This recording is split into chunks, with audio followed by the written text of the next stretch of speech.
Bom dia, boa tarde, boa noite, depende da hora que você estiver assistindo. Estamos reunidos aqui, o pessoal da primeira igreja do Evangelho Quadrangular de Vila Maria, e estamos iniciando um projeto para você entender, conhecer um pouquinho mais dos seus irmãos, ouvir um testemunho. É praticamente um bate-papo, é tão informal que nós estamos aqui tomando um chimarrão. Aliás, um abraço para o pastor Jamerson, que me ensinou esta prática lá do pessoal da Igreja do Evangelho Quadrangular do Paraná, né? Temos reunidos aqui a nossa irmã Vanessa, minha esposa querida, pastora Elizabeth. Pode falar oi, tá, gente? O diácono Pico, que é o nosso diretor de diáconos nesta igreja. E a nossa bênção, que é o baterista que clamamos a Deus por muito tempo, e Deus enviou aí o irmão Rafael, né, Rafa? E filmando aí, depois você vai ter a oportunidade de conhecer o irmão Sérgio, que é o líder do pessoal do louvor aqui da igreja. Então, a gente está meio aqui para bater um papo. Queria dar um pouquinho de liberdade para a pastora falar um oi. Bem, mais uma vez quero cumprimentá-los, né, com a paz seja com todos vocês.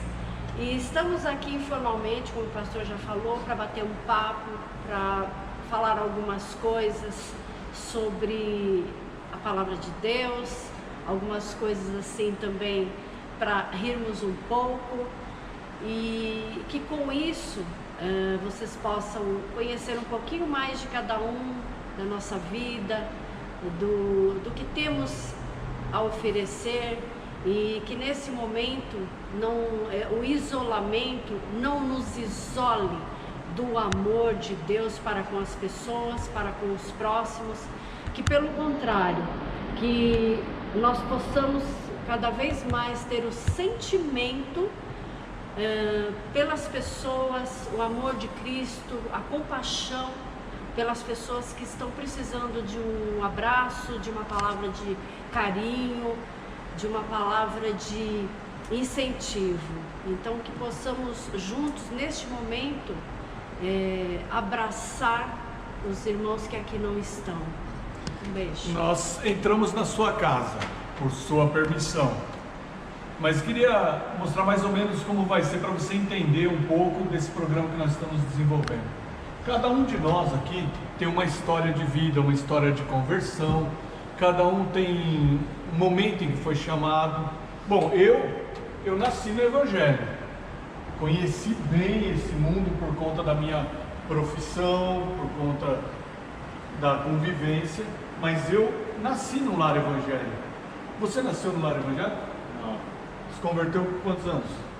Tinha por volta dos 15, 16 anos, mas eu fui batizado no centro de Umbanda, na igreja católica, e graças a Deus, Deus me resgatou de tudo e foi uma coisa tremenda que aconteceu na minha vida.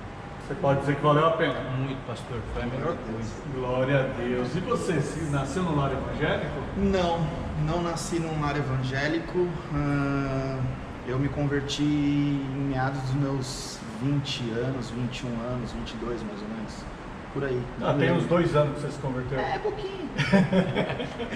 A pastora, eu sei que ela tem uma história bem interessante. Nós não vamos explorar isso hoje por uma questão de tempo, mas eu sei que a conversão da pastora, Deus estava preparando para mim, né? Mas a conversão dela se deu através da leitura da Bíblia. Tem muita gente que depende de um que prega, o outro que... Mas qual o seu tempo de conversão, pastora? Tem noção? Bom, eu nasci num lar católico, mas aprove ao Senhor me abrir a mente, né? Me mostrar um lado, né, profundo da sua palavra. Me converti mais ou menos já com uns 26 anos, 27 anos, faz tempo, faz anos. E foi quando o Senhor tem um plano na nossa vida, Ele cumpre. As promessas do Senhor não falham e nem chegam atrasadas. E foi através de um moço de um ex-desviado, porque depois, graças a Deus, ele voltou aos caminhos do Senhor, e ele me presenteou com uma Bíblia. E nesse momento que ele me presenteou, eu comecei a ler a Bíblia, e cada vez que eu lia, cada página que eu lia, o Espírito Santo trabalhava tanto na minha vida que eu chorava e eu não entendia o que estava acontecendo. Pastora, deixa eu interromper só para eles entenderem. Naquele momento que ele te deu a Bíblia, ele era desviado? Sim. Deus usa quem ele quer. Pode continuar. Ele usou inclusive esse moço através de uma profeta que era a avó dele, uma senhora de muita oração, que pediu que me entregasse o recado da seguinte maneira: diga para a minha filha que eu sou o Deus dela, porque eu dizia que eu tinha nascido católica, ia morrer católica, mas o Senhor me mandou dizer que Ele era o meu Deus, Ele era a minha religião. E através dessa Bíblia que eu ganhei, que eu comecei a ler, cada vez que eu li eu tinha mais sede, e o Senhor ia falando, ia tratando na minha vida, e foi tão tremenda a leitura da palavra de Deus na minha vida, que me renovou, me ressuscitou, e eu quis conhecer então uma igreja evangélica, e essa primeira igreja evangélica foi a Assembleia de Deus do Brás, minha raiz, e eu louvo a Deus por isso. E desse momento em diante eu aceitei ao Senhor Jesus e não me desviei mais dos caminhos dele, e foi aí que eu continuei a frequentar a igreja. Hoje eu estou na igreja do Evangelho Quadrangular, por amor ao meu esposo, que já era pastor nessa igreja. Eu o conheci e acompanhei meu marido. Os irmãos da Assembleia, me perdoem, amo vocês. Vocês perderam uma ovelha maravilhosa, mas ela ia acompanhar meu ministério. Foi bênção. É bênção, né? E eu queria falar com a Vanessa também. A irmã Vanessa, ela tem um talento aí para cantar, para servir a Deus, tem usado o talento nesse sentido, mas queria saber, quando foi a sua conversão? Nasceu no lar evangélico? Teve problemas quando se converteu? A família aceitou de boa? Como é que funciona isso? Já era cristã? Bom, eu também nasci num lar católico, né, como a nossa pastora. Também me converti mais ou menos com 27 anos. O interessante, pastor, é que assim, eu tinha uma sede muito grande, eu tinha uma sede de conhecer a Bíblia, tanto é que eu cheguei a ler a Bíblia inteira antes de me converter, e eu senti um vazio tremendo. Eu senti um vazio, eu sabia que faltava algo na minha vida, mas eu não sabia explicar por quê. E nós temos minha prima, que é a irmã Rod, e meu primo, o irmão Osvaldo, que ele se converteu através dela, porque ela já tinha nascido num lar cristão. E ela sempre me falava de Jesus, sempre me falava. Mas você ouvia de boa? Ou isso te incomodava? Sempre. Eu nunca tive problemas, pastor, em relação ao crente, porque tem muitas pessoas que têm aquele preconceito. Eu nunca tive. Tanto é que do lado da minha casa tinha células e eu cheguei a participar muito de célula. E eu falava assim, nossa, mas realmente o crente, ele tem uma fé que eu não consigo ter. E é diferenciado. Quando eu ia na célula, eu chorava, eu me entregava, mas eu não tinha direção para aceitar a Cristo naquele momento. Você não tinha compreendido ainda o chamado? Não, exatamente. E aí, interessante que a Rod, o Oswaldo sempre falavam de Jesus, e aconteceu um problema na minha família. Minha mãe na época perdeu o emprego, ela ficou muito arrasada. E na época eles frequentavam a igreja Vida Nova, da Moca, e eles convidaram pra gente ir numa terça-feira, se eu não me engano. Aí foi o Sérgio, foi meu pai e minha mãe. E no primeiro momento que eles falaram quem quer receber Cristo, eu fui a primeira a querer aceitar. E de lá pra cá tem sido bênção na minha vida. Nunca mais deixou? Cheguei sim a deixar por volta de 3, 4 anos. Por que eu tô fazendo essa pergunta? Porque não é que é comum, não é bom, mas muitas pessoas dão uma afastadinha, sim, deixam um pouco de lado. E esse retorno? Nossa, pra mim, assim, quando eu fiquei na Vida Nova, eu fiquei lá por 11 anos. Depois nós saímos de lá. E aí eu vim pra igreja do Evangelho Quadrangular de Vila Maria. Fiquei aproximadamente 1 ano e meio, 2 anos aqui.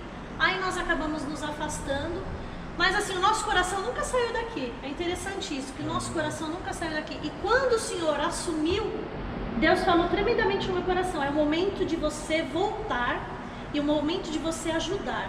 E fora isso também, o meu filho Isaac foi um dos grandes responsáveis pela nossa volta, porque ele sempre falava pra gente, mamãe, eu quero aceitar Jesus, nós não vamos mais na igreja? E aí eu falei pro Sérgio, é o momento de nós voltarmos, porque Deus já trabalhou no meu coração com a volta do pastor, né, assumindo a igreja, e o momento que Deus está falando é através do Isaac. Aí nós voltamos e estamos aqui até hoje, para a glória e honra do Senhor Jesus. Isso é incrível, né? O Isaac é uma outra história, vocês vão ter o prazer de conhecer em alguma destas gravações, mas é uma história de testemunho também. Falando em testemunho, irmão Rafael, o que você considera, não precisa contar o testemunho agora, isso vai para muitos capítulos, mas o que você considera o maior testemunho da tua vida? Qual foi a melhor resposta que você teve de Deus? A melhor resposta que eu tive de Deus foi minha família. Sou do interior de São Paulo, conheci minha mulher pela internet. Interior que lugar? Araçatuba. E aí a gente começou a conversar, ficamos assim durante um ano. E conversando e tal, eu decidi vir para São Paulo, né, pra gente tentar. Foi decidido assim, ela falou assim, me mandou uma mensagem, se você não vir até dia 8 de janeiro, esquece, que eu não quero mais. Mulher brava. Dia 8 de Na janeiro, verdade ela era séria.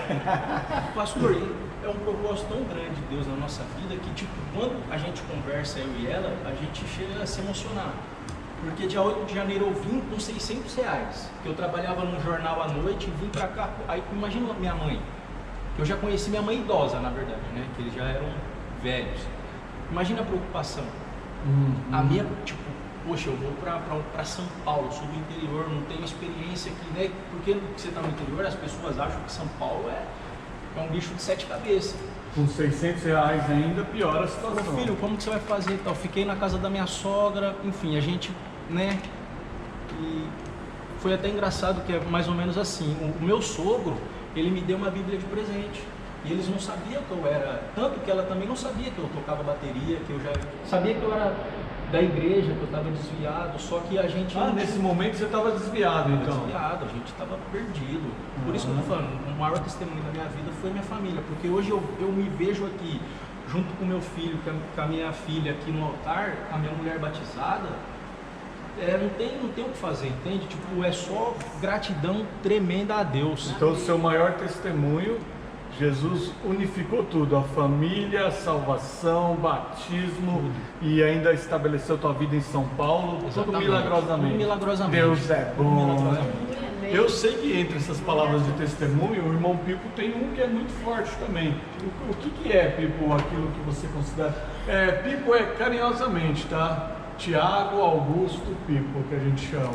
Mas esse é o nosso diretor do diácono. Eu queria que ele falasse, esse sorriso bonito está disponível, viu? Não tem aliança ainda não.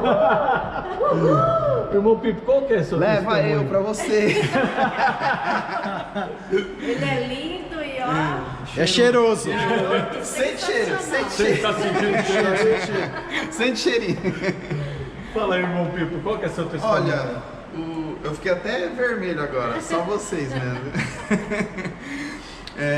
O meu maior testemunho eu acho que é a minha conversão em si, né? Porque eu não vim de um lar cristão. Eu lembro que quando criança ainda,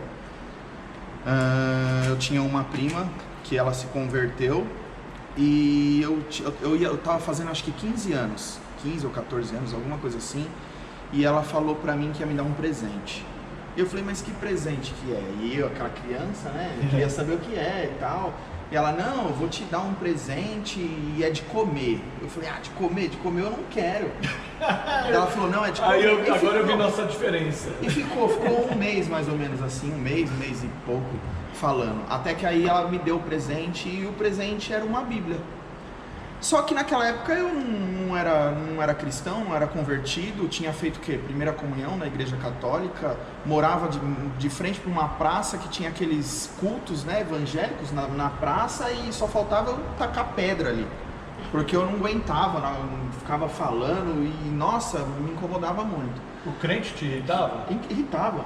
Aquela situação ali me irritava, porque era uma situação incômoda, não sei dizer. Enfim, passou-se o tempo e a Bíblia ficou lá encostada, nunca parei para ler, em alguns casos ou outros por curiosidade, mas nunca parei para ler. Até que o tempo vai passando, a gente vai se envolvendo com o mundo, vai vivendo o mundo e acabei me envolvendo com muitas coisas no mundo, muitas coisas erradas, não fazia mal para ninguém, mas fazia mal para mim mesmo. E tinha um amigo que eu amo muito e os pais deles eram dessa igreja e vira e mexe eu ia na casa dele, chamar ele ia na minha. Inclusive meus tios, né? Tio Raul e tia Marlene, um beijo, amo vocês. E às vezes eu ia lá na casa dele, chamar ele, e o pai dele me chamava para entrar e eu tava daquele jeito, com os olhos vermelhos, que todos já sabem, e doido, e eu lembro que na casa dele tinha um pé de uva, então era um pé de uva bonito, grandão, assim, ó, cobria tudo, aquelas uvas caídas. Ele, vem cá, vem ver as uvas, me chamava, e eu ia lá. Ele me levava para debaixo do pé de uva e começava a ler a Bíblia para mim. Glória a Deus. E aquilo Isso faz efeito? Olha, pastor, o que faz efeito, eu acho que é a fé da pessoa junto com a vontade de Deus de resgatar aquele. Por que eu estou te perguntando? Porque você, vou usar um termo assim, já estava bem louco. Tá. Olho vermelho, irritado com os crentes. Aí chega lá alguém que é crente, vai falar com você e isso surtiu um efeito, é só por Deus mesmo, né? É, porque ele começava a contar para mim, pastor, histórias da Bíblia. Ele não lia a Bíblia simplesmente por ler. Eu ia lá de brinco na orelha e ele falava, ó, da hora seu brinco e tal. Você sabe o que a Bíblia diz? Cara, vou ler para você ter uma história. E ele começava a me contar histórias. Aí ele começava a me contar histórias de outras. Ele trazia Deus para o seu cotidiano. E eu comecei assim, uma história, às vezes, para uma pessoa que está desacreditada do Evangelho, de Deus, da vida, uma história tem muito valor. É por isso que eu, quando sou convidado a partilhar da palavra, gosto de trazer histórias bíblicas, contexto bíblico. Eu posso falar de amor, eu posso falar do que for, mas eu tenho que trazer um contexto bíblico, porque aquilo influencia vidas. Aquilo traz praticamente a existência ao que não existe na vida de quem está ouvindo. Porque você imagina a história, né? E isso chama atenção. E era assim que ele fazia. E foi assim por um tempo, foi indo, até que eu tive muitos problemas. E o grande problema que eu tive nem foi por conta do que eu vivia no mundo, mas por uma doença que hoje eu acredito que muita gente passa. Eu tive síndrome do pânico. Então, naquela época isso não era comum como acontece hoje, não, né? E uma síndrome do pânico, alguém que tinha, a pessoa falava que a pessoa estava doida, que é isso, que é... E eu tinha síndrome do pânico, eu tinha medo de quadro na parede. E hoje você ainda tem? Não, graças a Deus eu tô liberto, mas é aquilo que eu falo, sempre digo, né, através de uma libertação. Às vezes a gente é liberto de uma situação. Eu vou até trazer um contexto bíblico de Davi e Golias. Davi derrotou Golias com uma pedrada? Não. Davi derrotou Golias quando ele tirou a própria espada de Golias e arrancou a cabeça de Golias fora. Porque se ele ficasse esperando só aquela pedrada fazer efeito, Golias levantava e matava ele de novo. Então, aí fica a dica. Para quem vive uma experiência de libertação, ela é constante, tá? Então, assim, passou um ano... Eu diria, a primeira semana foi muito difícil. Passou 3 anos, eu diria, nossa, o primeiro ano foi insuportável. E assim sucessivamente. Vai passar 20 anos e você vai falar, nossa, os 10 primeiros anos da minha libertação e da minha conversão foi muito difícil. É um processo contínuo. Exatamente, ou seja, você tem que, em todo momento, tirar a espada do gigante e arrancar a cabeça dele fora. Aleluia. É assim foi assim comigo e é assim que é até hoje. Então eu vim daí e desde então, graças a Deus, estou com Cristo até hoje. Glória a Deus.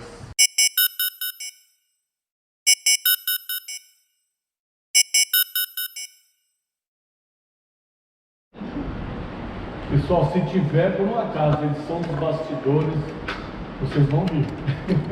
Eu estava comentando uma coisa interessante aqui, que é um comentário do mundo, era um comentário do mundo, passou a ser um comentário da igreja, no que diz respeito ao louvor. Como a maioria aqui, aliás, todos aqui estão envolvidos no louvor de alguma forma, mas o menos envolvido no louvor é o irmão Pico, porque ele está sempre envolvido em abençoar quem está chegando, em receber, ligado ao diaconato. Mas eu queria fazer o seguinte comentário. Para quem olha e fala assim, esse pessoal do louvor aí, porque do louvor, não é o título, nós não somos levitas, não existe mais levita, vamos dizer assim, oficialmente, dentro da palavra de Deus. É porque o levita é aquele que serve, a palavra diz que o levita é aquele que serve. Isso, então, se a gente fosse usar ao pé da letra, não seria o pessoal do louvor, os levitas, seriam aqueles que fazem mais a função do diaconato. Mas eu queria rapidinho, se fosse assim, comentários breves de cada um, para o nosso tempo não dá para tudo, mas uma pergunta polêmica. Show! Porque quando se fala de quem está oferecendo louvor, de quem canta lá na frente, nós cantamos na intenção de adorar a Deus e levar o povo a essa adoração.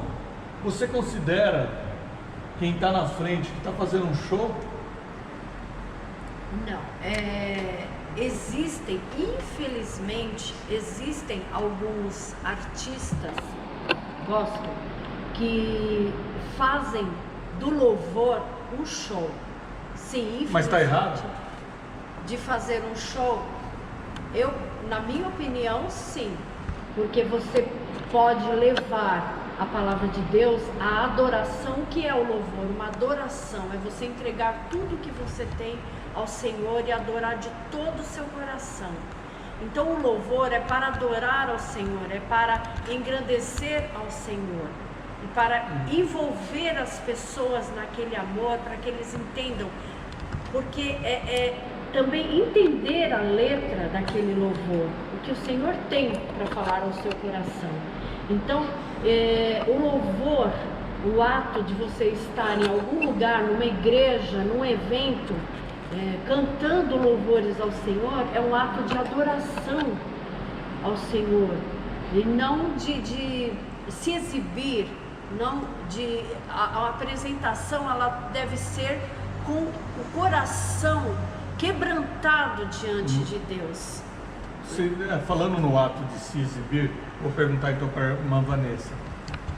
Se na hora de adorarmos a Deus com os cânticos, estivéssemos aqui no púlpito, isso é para vocês também, né, para vocês de casa pensar nisso, e a gente colocasse aqui luzes mais fortes, destacando o altar, destacando de repente o guitarrista, o baterista, você considera que isso seria show e não louvor?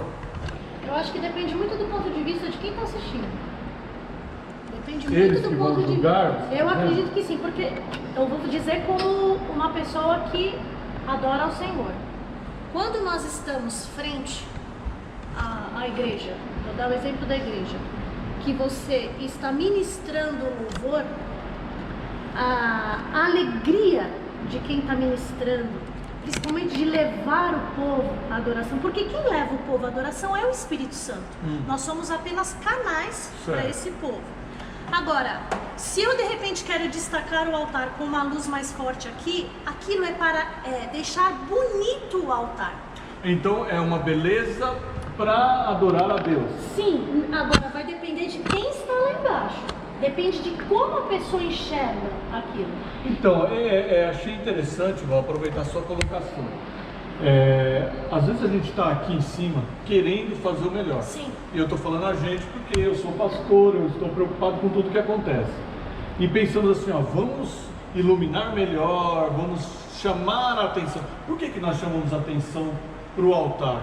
Não é por nós, é para que Deus seja louvado com todas as qualidades que a gente possa ter, física, emocional e também tecnológicas, incluindo aparelhagem, som. Eu vejo pelo irmão Rafael, vocês que estão assistindo não têm ideia de quantas vezes ele já trocou a pele da bateria, quantas vezes ele vem aqui polir. Mas para que polir tanto? Para que ficar brilhando? É para as pessoas verem essa beleza?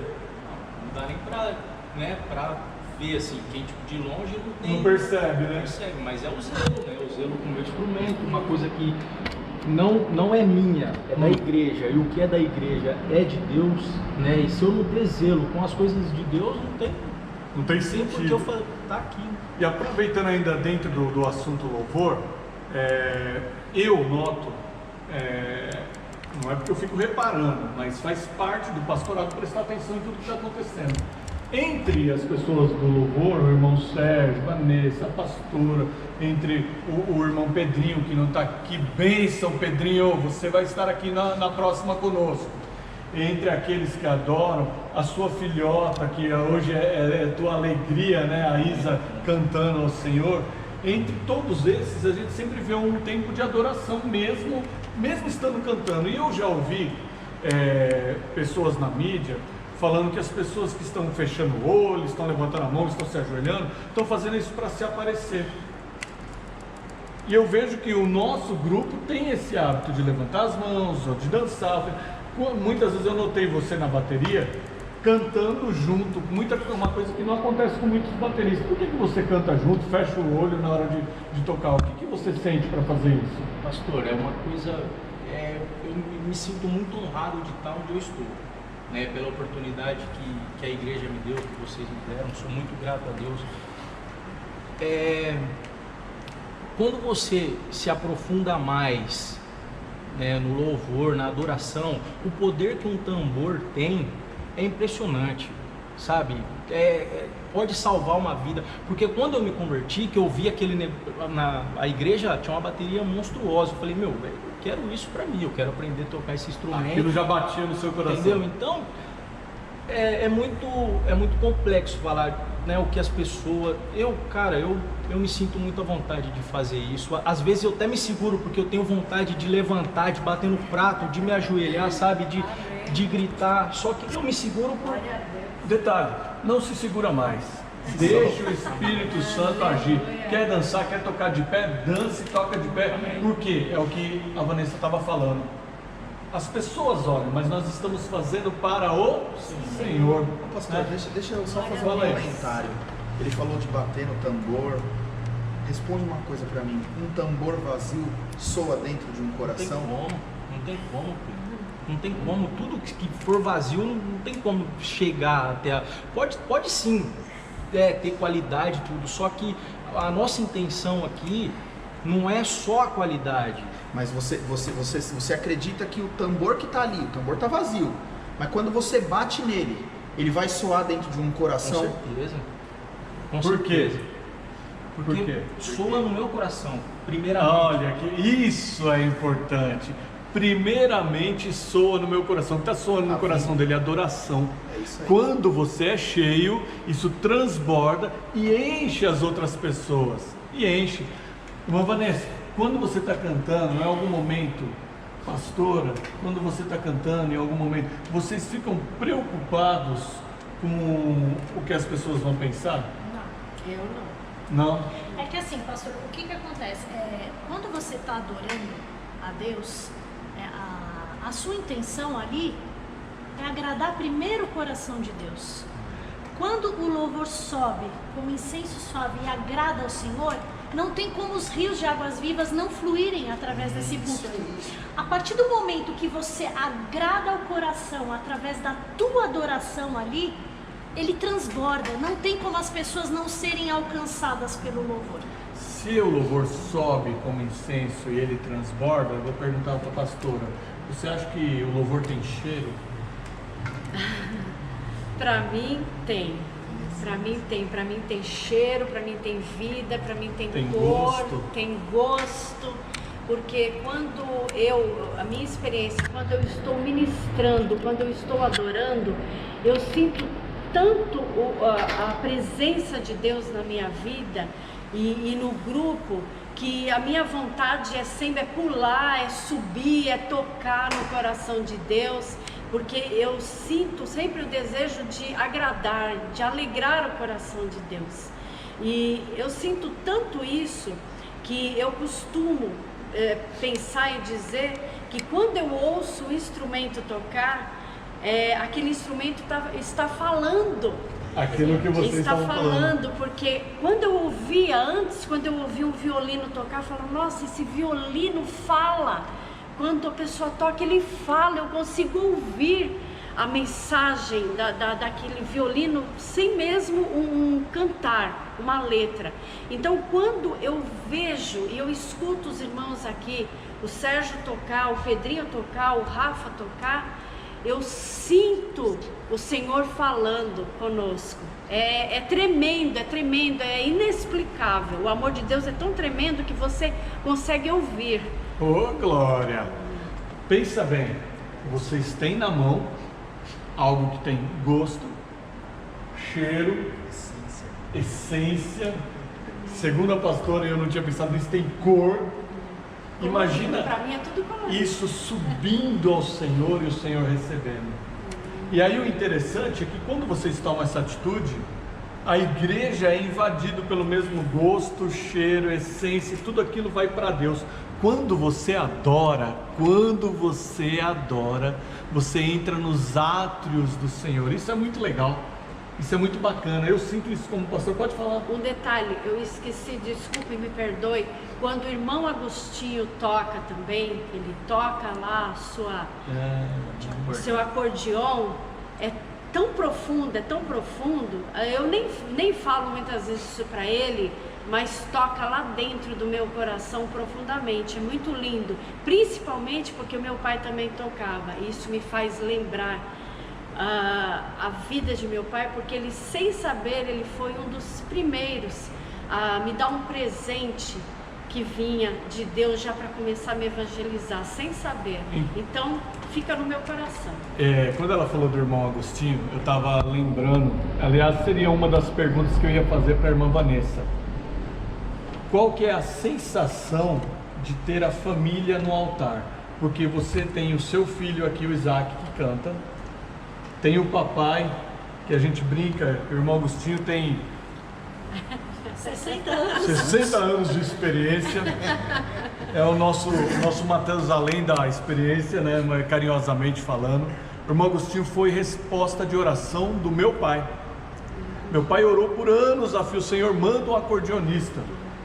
E Deus mandou o melhor. E eu queria saber, assim, rapidamente, qual é a tua experiência de você cantar, seu marido, se você quiser fazer uma declaração de amor, teu marido está atrás da câmera, pode fazer, tá? Seu filho cantar, seu marido tocar, você cantar, o pai no altar, ou seja, você tem 99% da família no altar. Sim. E aí? O interessante é que assim, meu pai a vida toda foi músico, desde que eu me conheço por gente, meu pai foi músico. Então essa veia veio pra mim desde pequena, tanto é que desde pequena eu canto. Está no DNA. Tá no DNA. Desde pequena eu canto, eu sempre gostei muito de cantar, sempre fui uma pessoa que eu busquei me aprimorar. Hoje em dia eu faço aula, eu aprimoro muito mais. E meu pai foi a grande pessoa que me trouxe a música pra minha vida. E quando eu me converti, que a gente começou a frequentar a igreja, a gente fez alguns trabalhos na outra igreja. O DNA musical seu é dele, então? É dele, com certeza. Vindo dele, de Deus para ele e através, passou. E quando ele começou a tocar, que a gente veio aqui para a igreja, a gente começou a tocar, o Sérgio começou a aprender. Nossa, ver meu pai tocando louvor, porque a vida inteira eu vi meu pai tocando música portuguesa. Que, aliás, é maravilhosa também. Mas quando ele começou a tocar músicas evangélicas, como a pastora disse, o acordeon fala. O som que o acordeon faz com que a gente escute é uma coisa que penetra dentro da gente mesmo, é algo muito profundo. Sim. E hoje, quando eu vejo meu pai, o Isaac e o Sérgio, nós somos realmente chamados como família de adoradores. Eu não tenho dúvidas disso, pastor. Eu não tenho dúvidas. E é o que o Rafael também falou. Quando o instrumento toca, eu sempre falo isso para ele. Eu gosto muito da bateria. A bateria, ela mexe muito, né? Tanto é que os grandes instrumentos vieram da percussão. Muitos instrumentos antigos, né, da percussão. Vanessa também é cultura. Veio se a gente pegar as histórias da Bíblia, não eram batidas nos tambores? Quando eles atravessaram o mar, eles atravessaram comemorando. A parte de percussão sempre mexeu muito comigo. Eu gosto muito. E quando é o que eu falo, nós somos um conjunto. Eu sou importante, a pastora Beth é importante, o Sérgio é importante, o Rafael, o Pedrinho, as pessoas que cantam meu pai, nós somos um conjunto. E quando esse conjunto está unido no mesmo propósito, não tem como a adoração não fluir. Só não sente quem não quer. Se você se permitir, se você que está lá na igreja e você começar a prestar atenção nas letras que são cantadas aqui, em cada instrumento, se você começar a perceber as notas musicais, é o que a gente sempre tem falado aqui nas ministrações, comece a perceber a letra, as notas musicais que são tocadas, não tem como o Espírito Santo não tocar você e você não adorar em espírito e em verdade. Então, o irmão Sérgio, aproveitando, ele chegou agora, mas não é porque ele chegou agora não, ele estava filmando, agora trocamos com o nosso irmão Rafael.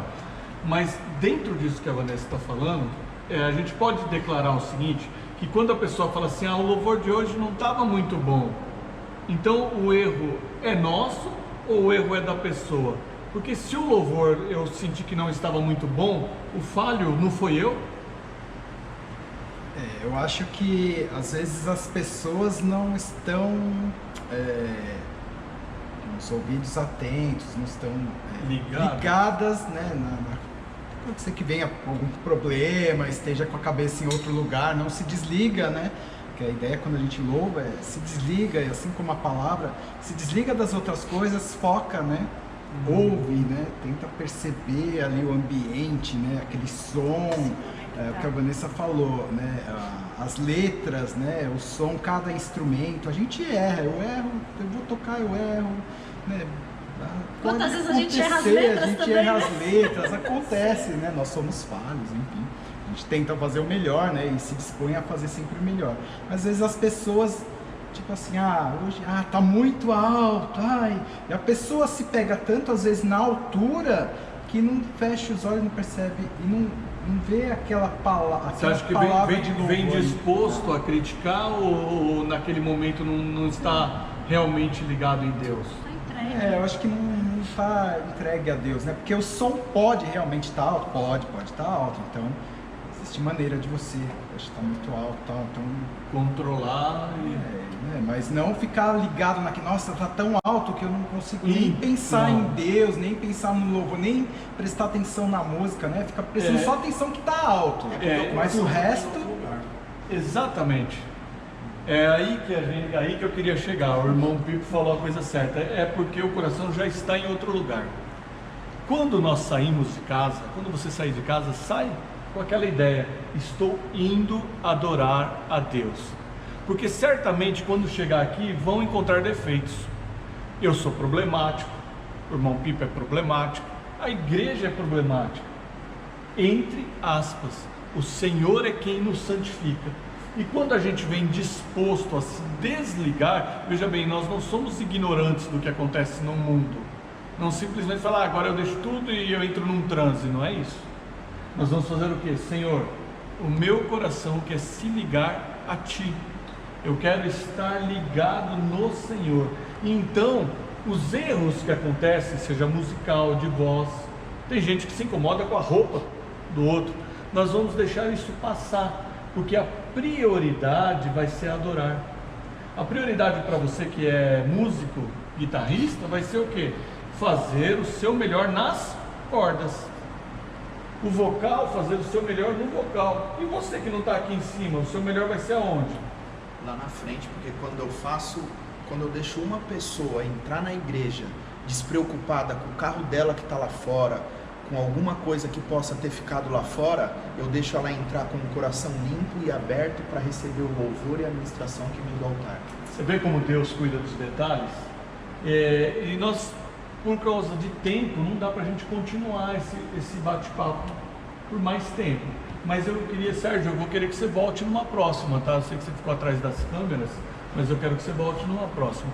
Eu queria que rapidinho vocês falassem um detalhe que fez diferença desde que vocês se converteram. Eu mudei em tal coisa, ou Deus me deu tal coisa, um pequeno detalhe que você acredita que é motivo de muita alegria para você. O meu detalhe é que quando eu era criança, eu dizia assim: eu vou ser pastor e policial.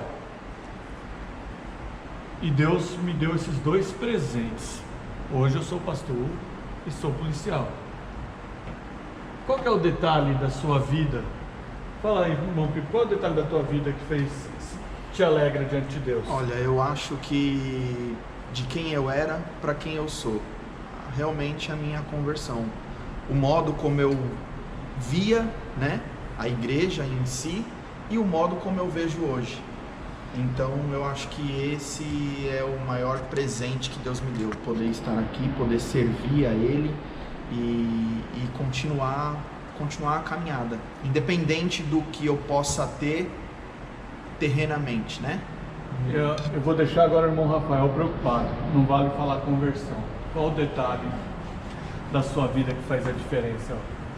Pastor, o grande detalhe que eu vejo hoje, nesses 3 últimos meses que eu venho tendo um período em constante oração com Deus, é a forma que Ele tem agido na minha vida, sabe? Tipo eu não sei se mas é o que eu sinto, de multiplicar o meu descanso, porque eu tô orando na madrugada, tipo, dá 3:30 da manhã, eu acordo com uma sede de orar, mas não de pedir, por mais que eu tenha a necessidade, mas só de agradecer, sabe? Coisa que eu não tinha antigamente. Gratidão é incrível, renova as forças, muito, né? Muito, é o que eu tô dizendo, tipo, eu acordo 7 horas da manhã, um horário gostoso e tal, só que eu vou dormir meia-noite, 1h, ajoelho, oro, o Davi vem e ajoelha e ora comigo. Ô, glória! Fala pra eles aí, quantos anos tem o Davi? Davi tem 4 anos. Já é ungido. Então essa é a grande... Irmão Sérgio, eu vou pegar a câmera da sua mão e você vai contar aí qual o detalhe que fez diferença na tua vida. O que fez diferença e o que faz diferença é você se entregar, você se dispor e fazer aquilo que agrada ao Senhor, né? Eu acho que se você se dispõe a fazer algo para o Senhor, as retribuições, as bênçãos, né, elas vêm naturalmente. São consequências? Não sei se são consequências, mas é o que o Senhor deseja para sua vida. Se você é aquilo que o Senhor sempre fala, né? Um passo que você dá a Ele, um passo que Ele dá a você. Né? Então, acho que quanto mais você se aproxima, você se dispõe a fazer algo que vai fazer diferença, seja ela na vida das pessoas ou na sua vida que venha e que sirva para o Senhor, acho que as bênçãos vêm e você sente aquela... Puxa vida, Deus é comigo, eu consigo, né? Eu vou além, com Ele eu vou além. Aproveitando que você vai além com Deus, eu vou te passar a câmera de novo. Ela Amém. apagou, espero que ela esteja funcionando, né? Irmão, Vanessa, um detalhezinho que fez a diferença na tua vida. Para mim é ser moldado a cada dia. Porque quando nós nos convertemos, é um eterno aprendizado. Então, o que eu busco e o que tem feito detalhe na minha vida é ser melhor do que eu fui ontem. Perdoar o que eu às vezes não consegui perdoar ontem. É possível? Sim. Sim. Hoje você percebe isso com a ajuda de Deus, né? Sim, se não for Deus trabalhando no meu coração a cada dia, como diz a palavra, as misericórdias do Senhor se renovam nas nossas vidas a cada manhã. Então a cada manhã eu tenho a oportunidade de perdoar, de ser melhor, de tentar levar alguém para Cristo. Então o detalhe da conversão no meu caso é esse, é você ser moldada todos os dias para você ser melhor do que você foi ontem. É aceitar ser moldada, né? Coisa Sim. que às vezes a gente tem essa dificuldade.